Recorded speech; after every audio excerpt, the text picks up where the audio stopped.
someone I actually like, went to school with, and personally have money invested with as well. So just a little bit about Cameron. Cameron graduated in the same year as I, in 2007. He went to university at a combination of Dalhousie and York University, where he bounced around a couple different subjects, eventually landing in investment management, where he's excelled at a very high level. He's won various awards at different organizations, and he's been able to grow his book to a level that most individuals don't reach in the profession at a young age. Even through some difficult turmoil in the various investment industry, things like Brexit, various elections in the US, and the current markets involving COVID-19 pandemic that we're currently in. Cam has been able to develop an investment strategy which has been able to take advantage of each of these individual scenarios. He's been able to focus on a long-term strategy and applies a customer service-based approach for all clients that he has on board. Instead of talking too much about him, I know he can do a much better job of his own strategy, the way he approaches everything, and gives a little bit more information about the way he approaches his clients, his book, and the various products which are available. So with that, I will turn it over to my close personal friend, Cam.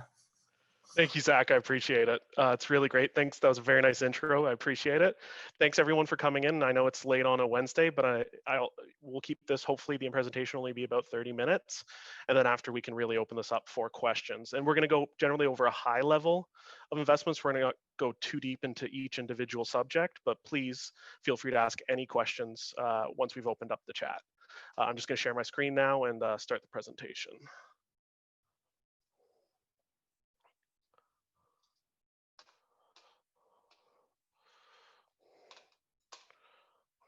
Go. So thank you for coming for the Investing 101 presentation. We're going to talk at the beginning about different types of investments that we have, from bonds, stocks, mutual funds, ETFs, and options.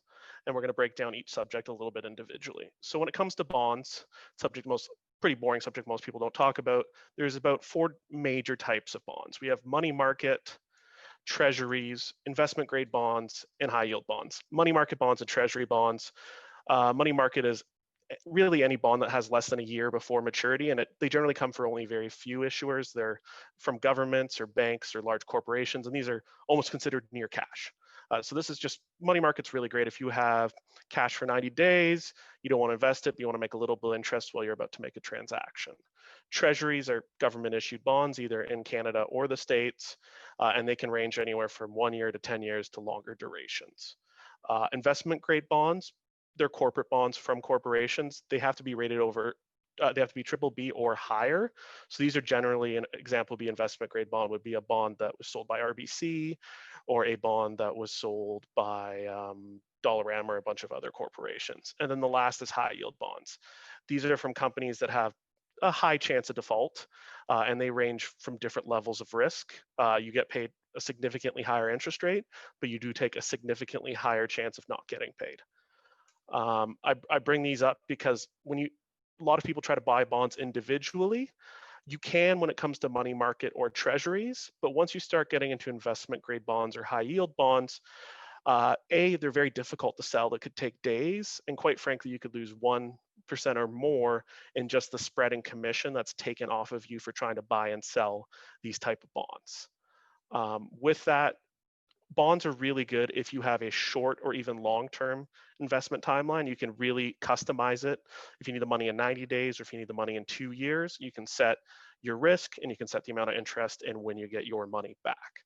So bonds are very customizable when it comes to your investment timeline. What I recommend with most people when they do buy bonds, if they're not buying a money market or a treasury, is they buy it through an ETF. The ETF will make it much easier to buy and sell, and you won't have to call a broker or a bond desk and lose 1% or more trying to buy or sell your individual bonds. Then we jump into stocks, which I'm sure is a topic for most people. Nowadays, as you can see the little chart on the right-hand side that I have, half the stock market's made up by about 5 different stocks right now: Apple, Amazon, Alphabet, Microsoft, Facebook. With that, the other little side of the chart is examples of the rest of the index when it comes to large cap stocks in the US. Blue chip stocks are large cap stocks. They generally have market capitalization in Canada of over 30 or 40 billion. In the States, it's more like 100 billion. They're very liquid. You can buy and sell them pretty much at any time. And they're not volatile. Like there is volatility. Examples would be today Netflix released and went down 6%, but in the grand scheme of things, there are stocks that can move 20% in a day. So even with big individual days, these are far less volatile of an investment. Then we get into mid-cap stocks. That's somewhere in between. These are generally companies in the States, 10 billion to 100 billion. In Canada, it's a smaller number. And these are less liquid, more volatile, but also have the chance of a higher return because you are taking more risk. And then the last is venture stocks. So some people buy and trade penny stocks. That's not something I do personally for my clients. You take a significant amount of risk. You can make a very good return, but you have to understand how much you could lose trying to make that type of investment. And when you do go to sell it, not quite often there might not be a buyer on the other side, because you might make money on a stock. It's not real till you sell it. Until you get the cash, nothing's real. So you have to be really careful when trying to play with this type of part of the stock market, because you might make money, but until you sell, it's not real. And why the last thing I want to talk about with stocks is time horizon. People really, if they have 6 months to 9 months with their money, really shouldn't be in the stock market. That is more of a gamble than anything else. You can't really control the short term. The only thing that can really lower risk is time. If you have money that you're going to put aside for 3 years or more, then you should look at the stock market. But if you're trying to, day trade or make a quick buck in 6 months, more often or not, you will get burned, and people have been. And that's another just willingness and ability to take risk. Then we jump into mutual funds. Everyone kind of knows this. There's a whole different types of mutual fund. There's total market that have bonds and stocks and everything else. There's types of investments. It can be, certain types of sectors, or it could be even different parts of the world, or even industries that are growth industries compared to less aggressively grown industries. And then international. And then the last one's alternative. So examples of alternative would be real estate, gold, commodities type of investing. There's active versus passive. Passive just buys and holds and rebalances. Active tries to make tactical returns off moves in the market. At the end of the day, though, mutual funds you have to be really careful with. Number one thing you should look at is how much assets they have under management, because that really determines how quickly you can get your money back. If they have a low asset under management and there's a large redemption, people trying to sell, it can be quite difficult, and funds can even be closed. With that, another thing you should always look at is the fees in a mutual fund. A lot of people aren't fully disclosed the fees when they go buy a mutual fund, be it at a branch or a shop. There's first is the management expense ratio. That's the MER. That can be 1% or higher in a lot of mutual funds, but that's not the whole fee. Many people think it is, and it's not. There's a trading fee on top of this, and then quite often, what advisors will do, or investment representatives at places, be it insurance companies or banks, they might buy a mutual fund with a load or deferred sales charge. And I deal with this often. People don't realize if you have a deferred sales charge fund, you have to wait 7 years before selling it. Or you're going to take a serious loss, because there was a very large commission generally paid to the advisor or the institution. And the new way people are trying to do that without getting in as much trouble is with loads. And what they'll do is they'll charge you a 1 or 2% load up front, which at the end of the day actually doesn't really incentivize them to perform for you, because they've gotten their fee paid up front. NAV. So the reason I bring up NAV, when you sell a mutual fund, it's not like a stock. You get paid at the end of the day at what they believe the net asset value of the fund is. So there is liquidity, but you might sell it midway through the day and the market drops 2%. You're taking that full hit for the 2%. And then the last thing I want to talk about is close to redemption. So with mutual funds, there's great big mutual funds. And don't get me wrong, there are some good mutual funds. There are funds that have made good returns for their clients, but it's very hard in the way they're structured. And ones that are very alternative or specialized can sometimes get close to redemption. I literally have clients that have transferred in funds 3 years ago, I can't sell. So you have to be really careful with smaller funds when you buy them, because just like I said, nothing's real till you get your money back. And when you get close to redemption, there's really nothing you can do. You just have to wait till the fund reopens for redemption. The next one is ETFs. So I'm sure everyone hears this term a lot. ETFs very similar to mutual fund, but has some differences. So an ETF is essentially traded like a stock. You see it you can see it in any stock market. You can trade it at the price you see it, and there's a bid and ask spread. And for most large ETFs, they have an obligation to fill your order at the bid or the ask, depending if you're buying or selling, when you go to trade. So they provide liquidity, and you know what your net return is when you sell it. With that, their fee is generally 1/10 the fee of a mutual fund. It ranges. There's actively managed ETFs that are close to 1%, and then you can buy an indexed ETF that is literally 0.07% in a fee. So indexing is done a lot through ETFs. This is actually a very good practice. If you're a small investor at home and you have a couple years, this is generally a good way to make a relatively a strong long-term return. Most 90% of advisors every year don't beat the index, and consistently that number's far smaller for advisors that beat it. So if you want to be at home, have an investment you don't want to think about for 3 or 4 years, and are willing to take a little risk, indexing is generally the better way of doing it. And you just have to be careful because there are issues with indexing called tracking error. Sometimes the index doesn't perfectly track. Sorry, the ETF doesn't perfectly track the index, and that's just because of the way they've built it, or depending on if the market makers come or left the market. With indexing, you can just drip it, which is your dividend reinvestment plan, and you get to actually compound your growth. And we'll show you a chart in a little bit what that really does for you. ETFs, you can also buy sector, region, country, theme. These are all, you can buy literally a Vietnam ETF. You could buy, an aerospace ETF. There is a large menu of ETFs out there from many providers. And if you're looking for a very specific theme or style investment, there is probably an ETF out there for you. ETFs are great when it comes to alternative investing. So example, if I'm going to buy gold for my clients, I'm not going to buy physical gold. That just doesn't happen anymore. An ETF is a great way. I use that literally today to buy gold for my clients. And it provides me a way to buy into assets that aren't traditionally in the stock market, but B, provides me liquidity. So if my client needs to sell their gold position today, they can sell it. After settlement, 2 days later, they have their cash free and clear. Okay, then the next topic I want to talk about is options. This became a really hot topic over the summer because of Robinhood. Options are a very dangerous part of the stock market. Their value is based on an underlying investment, but also based on the volatility and the time value within the option. With that, options give you the ability to have leverage. So when you buy one contract, you're actually buying a contract on 100 shares. And the reason you have such leverage is, for an investment, let's say you buy a call option for $2 and it's a $100 stock, you get the full leverage of the upside if it runs up. With that though, options are a zero-sum investment. And what I mean by that is there is a winner and there is a loser. You're either making money or you're losing money on your options. And so that it's not where someone can sell a stock, someone else can buy it and it can continue to make a gain, or someone buys a bond, it continues to get paid. When you buy an option off somebody, either the person selling or the person buying is going to make money off the investment. And so there's two different types. There's writing and buying. So writing options, I recommend no one does. Actually, it's funny enough that Robinhood lets them do it, because at my institution, my compliance would not even allow me to do this for clients.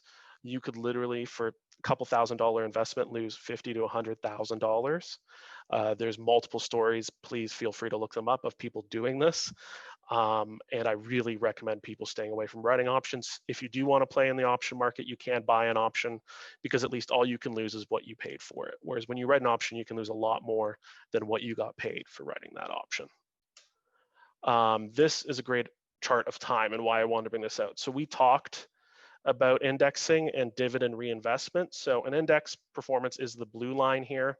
If you were to reinvest every dividend you got paid out of the ETF, you would actually meet the performance of the orange line here. And that just shows you, as I'm sure you learned at Crescent, the power of compounding. And when reinvesting gets reapplied and you get to make dividends upon dividends. And really, time is the only thing that reduces risk. It's been statistically proven. The shorter your timeline has, you move more from investing to gambling when it comes to the stock market. Fees. So fees are one of the largest. Fees are necessary to the business. You will pay a fee in order to be in the stock market, but they can also be one of the biggest drags to performance, because at the end of the day, the total fee that you're paying is coming off what you're making and will lower your performance. And there are two different types of fees. So there's tax efficient fees and non-tax efficient fees. Example would be a client, when I give advice, it's a tax efficient fee. My client can write it off, as long as it's a taxable investment, can write it off on their taxes, just like you would a legal fee. Non-tax efficient investing is, non-tax efficient fees, an example would be what we talked about with mutual funds, where they put a load or a deferred sales charge. That is not, that there's no tax efficiency to that at all, and that fee will drag upon your performance. And then risk. So we've talked about risk and time.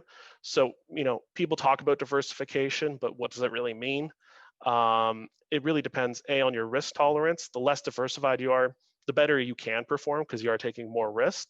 But at the end of the day, it really depends on how comfortable you are seeing your portfolio go down 10 or 20%, and how much time and risk you're willing to tolerate. With this, in this chart, you can see there's systematic risk, non-diversifiable risk, and diversifiable or unsystematic risk. What that means is, examples, COVID. You could diversify your portfolio as much as you want. If you're investing in the market, you're going to lose money from COVID, because that's an diversifiable risk. That's affecting everybody. Diversifiable risks are individual sectors or company issues, and those get diversified as you invest in more and more stocks and bonds. But as you can see, once you get really past 20, the marginal rate of diversification, or the extra diversification you're getting from that, is marginable at best. And then the last thing I want to talk about here is tax efficient investing. I'm going to go into this deeper. So first of all is TFSAs. I think they're one of the least utilized things in Canada. TFSAs are great, especially for younger investors who are in their 30s or younger, because yes, what you're putting in there is after tax, but especially when you're younger, you might need access to that money, and there's no penalties to pull it out, and you can put the money back.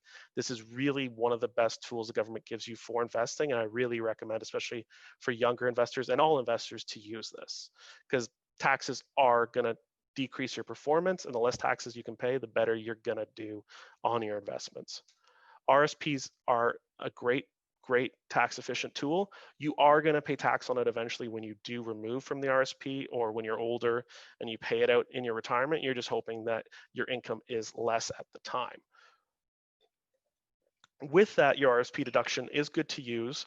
I do recommend, for anyone who's looking to be a first-time home buyer, the $35,000 deduction the $35,000 you can remove from your RSP for a down payment is worth it, because once you do that contribution, you're also going to get money back on your taxes, which can further benefit you on a down payment.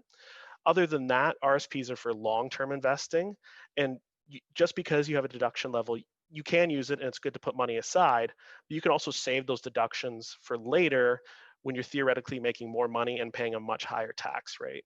Example would be, if you're making 60,000 now, but you go up to 150,000, you're close to a 50% tax rate. Instead of saving, 30 cents on the dollar in taxes, you're actually saving 50 cents on the dollar by using that later on, because of your tax level. Another example is corporations. So I'm sure there's few people on this call that have ownership in corporations, or there are family corporations. These are good tools for active investing, because they're taxed at a much lower rate than people. With that, the assets are held separately from you, so you're not adding to your income level. And you can do there's smart ways to structure this, where a lot of people give their children a minority interest, or give people different classes of shares so that they can pay dividends out from the corporation to people, which is a much lower rate than just income generated off the corporation.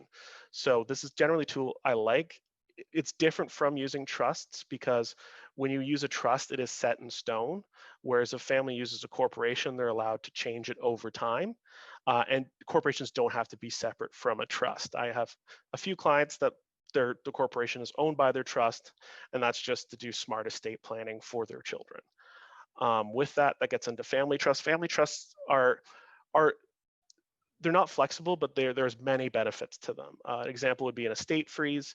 They can freeze the value of the estate so that when, you know, the elder generation passes on, that is paid out to a younger generation. Hopefully, they're paying a lower tax rate, and they haven't had to pay tax until the estate freeze is over. With that, family trust can also help families in keeping assets to be for lack of a better word, matrimonial assets. This does protect you from that. If you have children and you want to protect them and make sure that, multi-generational money or your money goes down to them and is not, taken by a spouse or significant other, family trusts can protect you from that. And it can provide a separate entity that's making income. And until the money's paid out from the family trust, it's not showing as income for you as an individual person. And then one thing I want to talk about that's never really talked about, because we just talked about corporations, is nowadays it's pretty hard to get money out of a corporation. If you're paying yourself income, you could be paying up to 50% tax rate. People pay dividends out at the top rate, you're in the high 30s.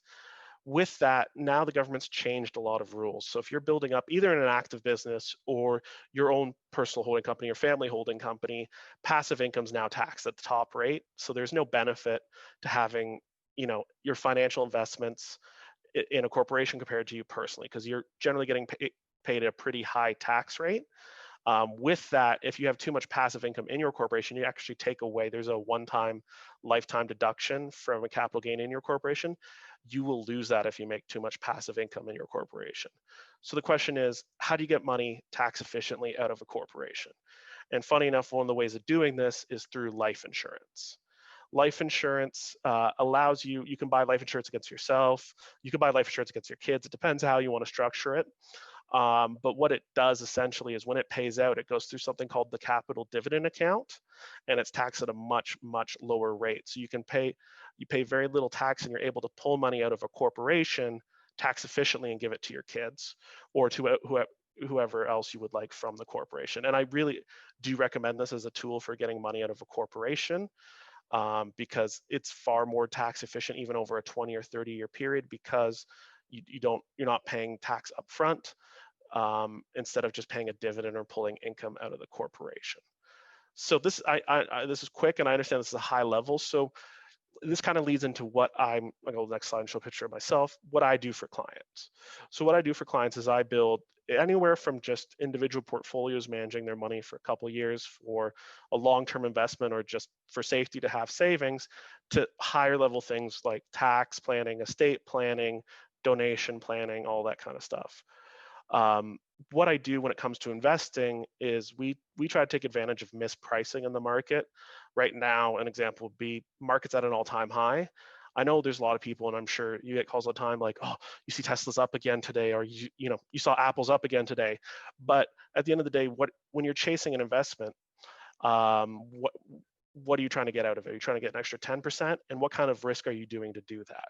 So quite frankly, what I like to do is wait for opportunities. So an example would be right now, we've been actually raising gold positions and bond positions for our clients, waiting for a second wave of COVID, so that if we see another market sell-off, which would be more minor than the one we saw in March, we have positions that should have a gain that have an almost opposite relationship with the market, so that we can sell and take advantage of people when people are fearful. And the same example was back in August when the markets were running. We took gains when we thought people were overly exuberant, and that's what we do. And with that, we do have a few ETFs, but we don't do mutual funds. We don't do individual bonds. We buy companies with unfair advantages. We buy Lockheed Martin. Recently, we buy Suncor. We buy Amazon. We buy Netflix. These are examples of companies that have some monopolistic practices or have unfair advantages. And that's how we do this, how we try to outperform or perform well for our clients for the risk level they want to take, because it depends on the person. Someone who's 30 could be all stocks and, have a very, very small portfolio of 10 companies. And then, when you're 70 and you need the income from your portfolio, you're more than 50% bonds and you're far more diversified. So it really does depend on your end goal from the portfolio and your expectations of both how much you want to make, but also the level of risk you're willing to take and how much you're willing to see an individual investment go down. And with that, when you pay advisory fee like you do, my clients do, you have someone that's at least incentivized and someone that's watching it every day. Whereas, if you just pay a flat fee up front or you're doing it yourself, it's pretty hard to do this, from home on your own, unless you're doing something like indexing where you're passively investing and you're just holding money for long term. You will do well doing that. And because it's an index, it does auto balance for you. But that's really what my clients pay me for, on top of advice, solutions, and then more nitty gritty as they get older, estate planning, planning for their children, all that kind of stuff as well. And those are really a brief overview of what I do for clients. With this, I've added my name and email here. There's no pressure with it. I just brought it up because we're going to have a discussion pretty much right after this. But if you wanted to have an individual question or something that was talk about something private, because everything I do is confidential, I'm happy to do it. Or if you just want a third-party advice on an investment or a personal financial situation for you that you just don't want to speak about over a chat. So please feel free to use that information. I am available. With that, that really is my presentation. I didn't want to take too long. I want this to be more of a conversation. So I'm going to let them open up the chat and we can talk more about your questions and individual investment needs. Okay, awesome. Just going to take a second here to say thanks, Cam, for that insightful presentation. I will be moderating the chat now, so everyone feel free to put your questions in the chat. I will take the first one there, Cam. The question we have for you was wondering if you could explain the RRSP tax effect again. Specifically, would it be wise to max out a TFSA and RRSP each year, or is there a benefit to waiting until you're in a higher tax bracket for the RSP? I recommend, if you can max out the TFSA every year, I recommend it. It really depends on where you see your future going. If you're going to you think right now you've reached your maximum level of income generally on an annual basis, or you've kind of hit where you want to be in your career and there's not going to be big changes, you should do the RSP deduction now. But if you're growing in your career, or you think you need access to that money, or you think 5 years down the road you're going to be a much higher tax bracket, I totally recommend waiting to use your RSP contributions. To be quite frank, I didn't even use my RSP contributions till this year. I held them off so that I could use them at a higher rate and have access to money that I could take out when I need it in a TFSA. Okay, awesome. We'll go to our second question from Jason. Sorry? Oh, sorry, go ahead. No, go ahead. Okay. Yeah, we're going to jump into our second question. Do you have any general advice for investing money through a professional corporation? Through professional corporations. So I do have a few clients that have professional corporations. It really depends on what you want. You can do financial investing through it. And if you are building up capital in there, I do recommend that you do open an account somewhere to invest that money. With that, it depends on you can also have active income in a professional corporation as well. Example would be interest income. But generally, it depends on what you want from that professional corporation. So if you want money in 2 years and you're just putting it aside for now, I would recommend that you stay relatively low risk to bonds, investments like that. But if you're willing to leave that capital in there for a while and you don't need access to it, I do recommend that you do invest in financial instruments like stocks for the long term and actually make it a relatively good return, because quite frankly, interest rates are low and they're not going to be going up anytime soon.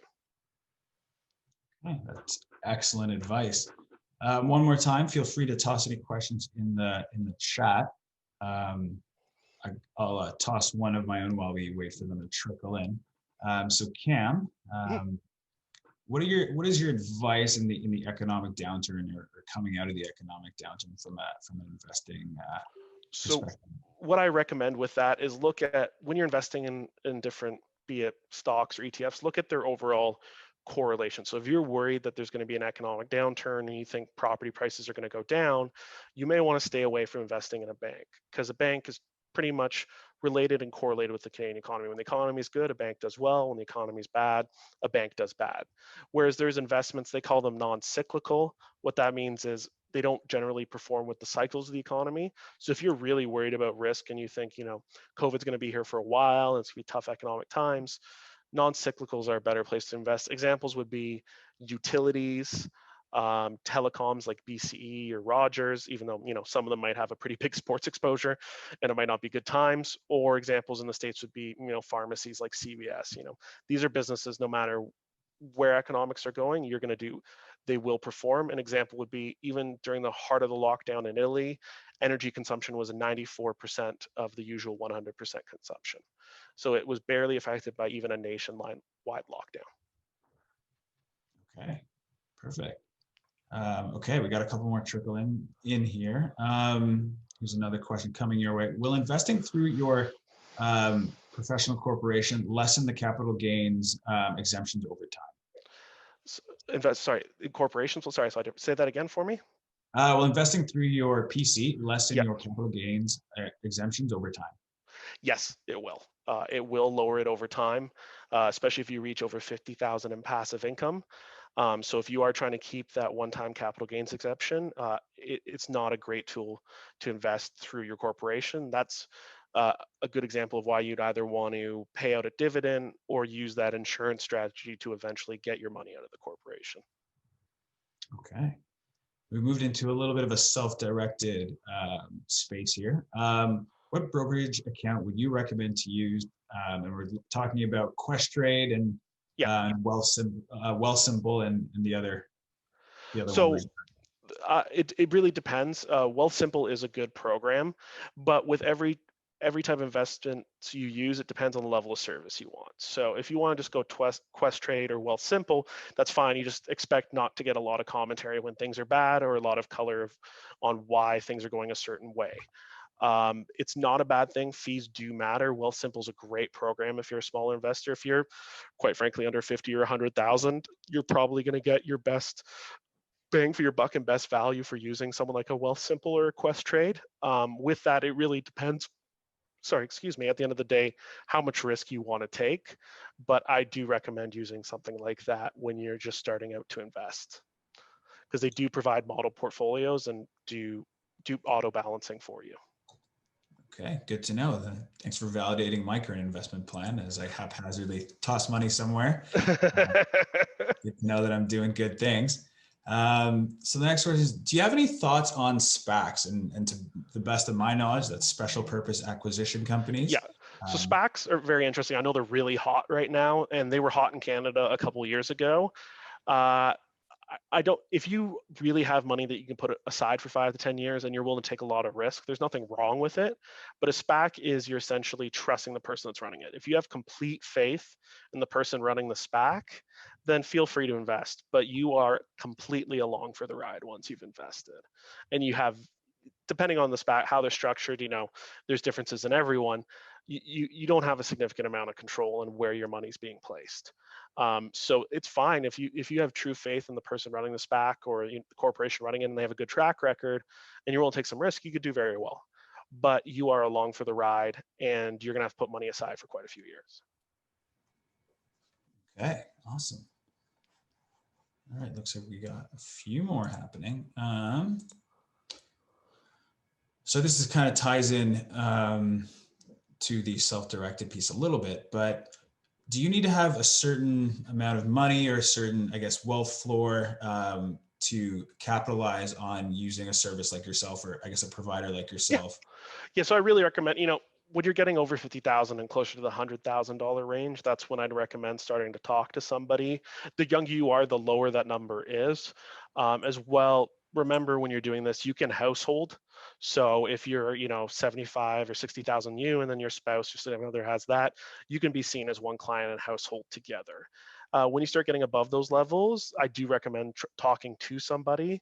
The larger you get, the lower your fees will be over time, and it really just depends on what you want from it. But once you get over that level is when I'd recommend trying to talk to somebody. Okay. And we're going to jump into real estate now. Do you consider real estate to be a good way to diversify your portfolio? Yeah. So yes, it's an alternative asset, so it is a good way to diversify. With it, you have to understand, when you're investing and you're diversifying, as much as it matters how that investment reacts, what matters just as much as how the investments react to each other.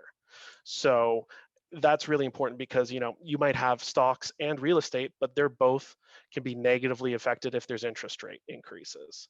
With that, stock market less so, but the real estate market, economic downturns, changes in where people are living, like people leaving the city, can greatly affect you. So it's not a bad time. You have to look, is real estate at an all-time high? If you're in that kind of situation, and it depends on the sector, stay away.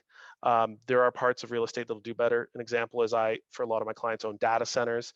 Data centers benefit greatly from COVID and the expansion of the internet, but you just have to be careful of how everything reacts to each other and when you're buying these type of investments. If you 10-year timeline, you'll do well on real estate and you'll get a good income stream from it, but you should definitely be looking if it's at an all-time high and where the overall real estate market is going.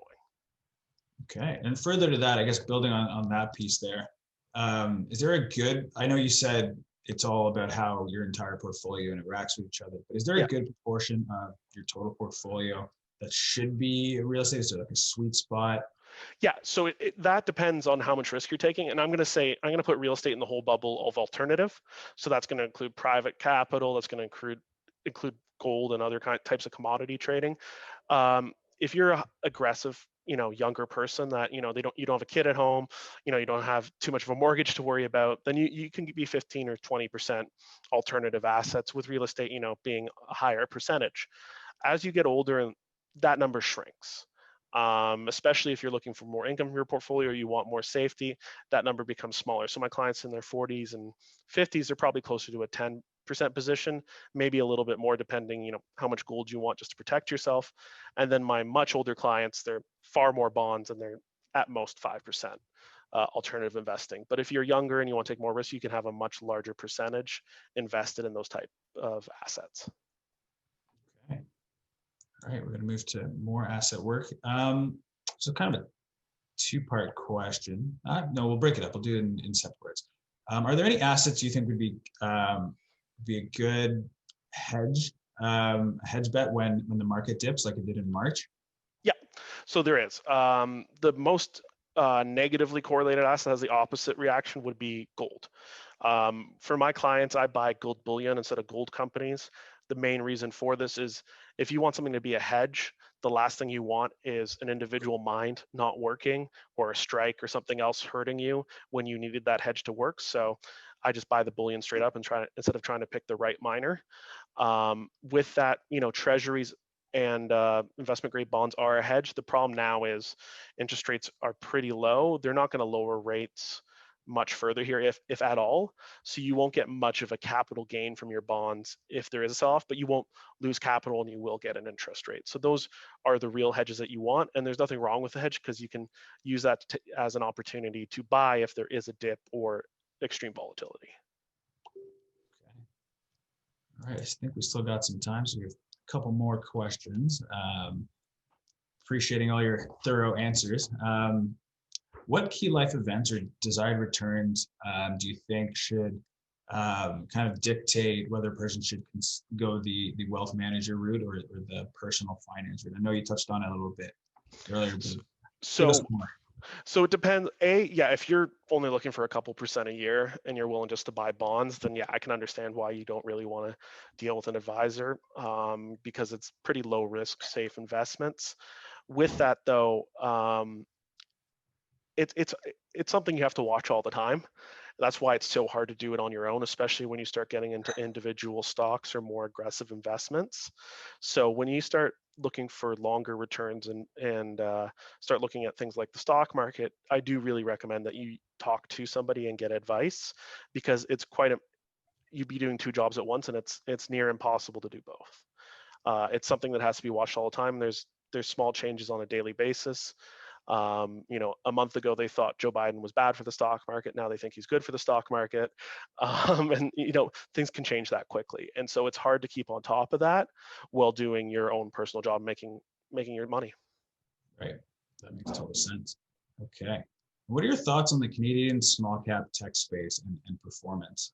Do you personally Do you follow this in your day-to-day or for I, yourself? I For your do, and thanks clients? for the comment, James. I hope you're doing well. Sorry, James was in my class. So yeah, so the small cap tech space, some people have done extremely well. It's been one of the hotter investments in Canada, and that's for a multitude of reasons. I'm going to jump into why.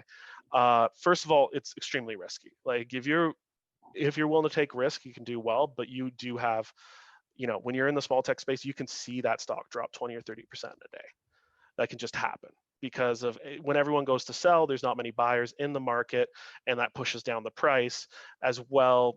With that, it's not as liquid, so people will push the price down searching for liquidity. With that, in Canada, tech stocks actually sometimes do better than they do in the States, and that, for lack of a simple reason, is there's just not a lot of them. There's very few tech stocks in Canada. There's very few good tech stocks in Canada.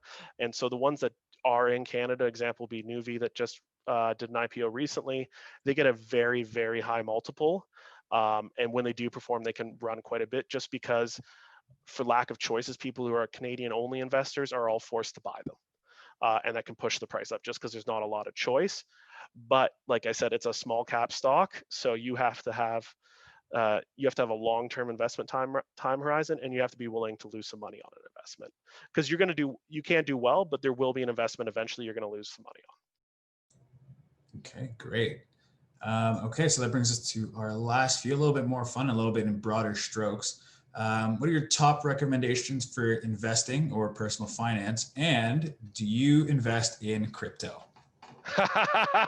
Okay, I'm gonna start. I'm gonna leave Save the crypto for best for the end. last. Save the best Yeah, for last. yeah, because that's a fun conversation.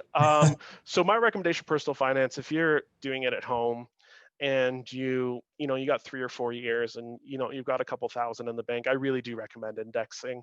It's been statistically proven to do well. You'll outperform the vast majority of investors, and you can invest passively and make a decent return. So I do really recommend that for people's personal finance, as long as they're willing to put money aside for a couple of years, because there are unforeseen corrections to the market. But a great example will be COVID or even the financial crisis. Within a year or slightly more, the market does eventually recover and you will get your money back. So that's why I say you want a certain length and timeline. But that's really what I recommend for personal amounts. And then as you get larger, I do really recommend that you do speak to somebody. I'm sure on top of me, there's other people, I'm sure your family member or someone you respect personally in your life that runs their personal finance as well, has someone that you can talk to. And it is good to get advice, because even though there's a lot of information online, it's you might miss a few things. And then, okay, I'm jumping to crypto. So I don't put any of my money into crypto. I will take advantage of it. I do own NVIDIA stock for my clients, and they use those chips to mine cryptocurrency. So it does do well with crypto. I don't believe in it because it's an asset class that creates no value. And that's something Warren Buffett has said himself as well. Anytime a currency or a commodity is that volatile, it doesn't really become a good means of value. So it becomes very hard for it to become something like a fiat currency, like the Canadian dollar, the US dollar that we have. When it's that volatile, it's very hard for that to be a means of transaction. With that, I don't like any investment where you're told you have to keep it on a USB card, because you can't be trusted with your e-wallet. I literally have a client who's working with an e-wallet company to try to figure out ways not to be hacked. With that, quite often I've heard stories of people who have 50,000 or more in cryptocurrency and they get ransomware, whereas they literally get an email saying you're gonna give us $20,000 and we'll give you crypto back. And guess what happens a month later? If you do pay them, they hack you again. So it's really very volatile. It's very risky. If you're one of those people that can handle risk, and you're only putting a few $1,000s and you can make that money back, that's fine. Like that, you're allowed to take risk. But it is something that we still don't even understand the full correlations of when it goes up and down. It can be controlled a lot by people in China trying to get their money in and out of the country. And it is just not traditionally an asset class that I would recommend for anybody. Okay. Someone snuck one last question in under the gun. We'll table that one before I hand it back. Top 2-3 books you recommend for novice investors? So there's a few books by Warren Buffett. Actually, his daughter and I think one of his business partners wrote them, but they are by him, where they talk about how he individually looks at companies from financial statements. They're just high level. They're smaller books. One of them I have right there somewhere. I would really recommend that for people. If you're trying to look for long-term investment and a strategy that's proven to work for a very long time, because he has made a lot of people a lot of money, I do recommend reading his books on how he looks at the stock market and how he looks at individual companies around the world. With that, it depends on your style investing. Another one is Howard Marks. Howard Marks is a very, very sharp investor. He has books on investing. I'd recommend reading his. And then on top of that, I do recommend just thinking about general strategy books out there as well. Anywhere from investing to general strategy like The Art of War, I do recommend reading those as well. Okay, awesome. I think we got another one. Okay, yeah, another one just snuck in here. We'll toss this one in there real quick. Where would someone find prices on Canadian debt securities? You probably would have to subscribe to a service.